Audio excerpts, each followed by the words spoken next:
reading English story. The Man in the Brown Coat. I'm writing a history of the things men do. I have written 3 such histories, and I am but a young man. Already I have written 400,000 words. My wife is somewhere in his house. Where for hours now I have been sitting and writing. She is a tall woman with black hair, turning a little gray. Listen, she is going softly up a flight of stairs. All day she goes softly about, doing the housework in our house. I came here to this town from another town in the state of Iowa. My father was a workman, a house painter. He did not rise in the world as I have done. I worked my way through college and became an historian. We own his house in which I sit. This is my room in which I work.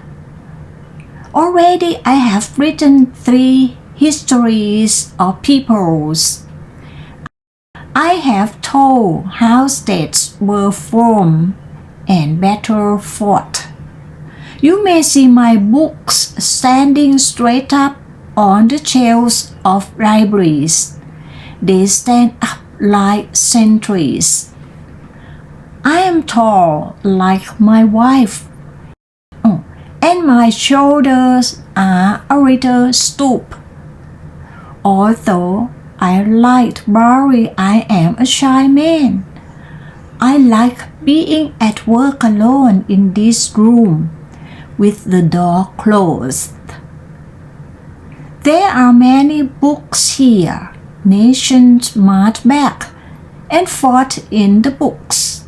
It is quiet here, but in the books a great thundering goes on. My wife has a serious, almost stern look.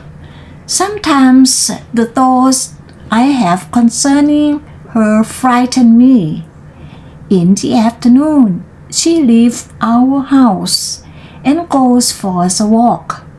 Sometimes she goes to stores, sometimes to visit neighbors.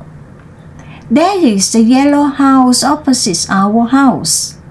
My wife goes out at a side door and passes along the street between our house and the yellow house.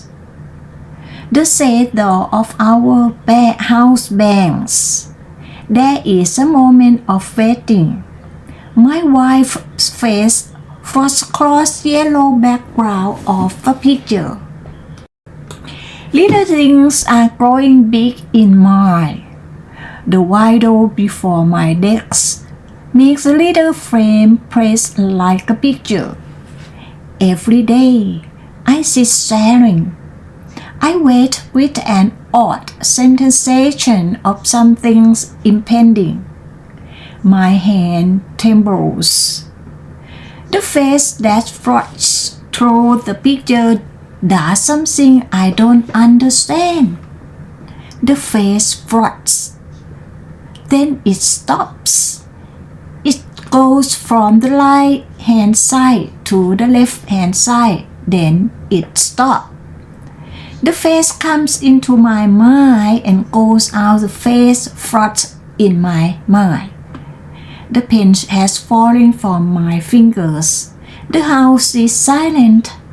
The eyes of the floating face are turned away from me. My wife is a girl who came here to this town from another town in the state of Ohio. We keep a servant, but my wife often sweeps the floors and she sometimes makes the bed in which we sleep together. We sit together in the evening, but I do not know her. I cannot check myself out of myself. I wear a brown coat, and I cannot come out of my coat. I cannot come out of myself. My wife is very gentle, and she speaks softly, but she cannot come out of herself. My wife has gone out of the house. She does not know that I know every little thought of her life. I know what she thought when she was a child and walked in the street of Ohio town. I have heard the voice of her mind. I have heard a little voices. I heard the voice of fear crying when she was first overtaken with passion and crawled into my arms. Again, I heard the voices of fear when her lips said words of courage to me as we sat together on the first evening after we were married and moved into this house. It would be strange if I could sit here as I am going now, while my own face floated across a picture made by the yellow house and the window. It would be strange and beautiful if I could meet my wife, came into her presence. The woman whose face floated across my picture just now knows nothing of me. I know nothing of her. She has gone off along a street. The voices of her mind are talking. I'm here in this room as alone as every man God made.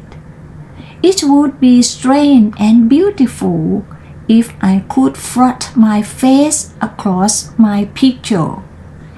If my floating face could come into her presence. If it could come into the presence of any man or any woman, that would be a strange and beautiful thing to have happen. I tell you what, sometimes the whole life of this world floats in a human face in my mind. The unconscious face of the world stops and stands still before me. Why do I not say a word out of myself to the others? Why in all our life together have I never been able to break through the wall to my wife? Already I have written 400,000 words. Are there no words that reach into life? Someday I shall speak to myself.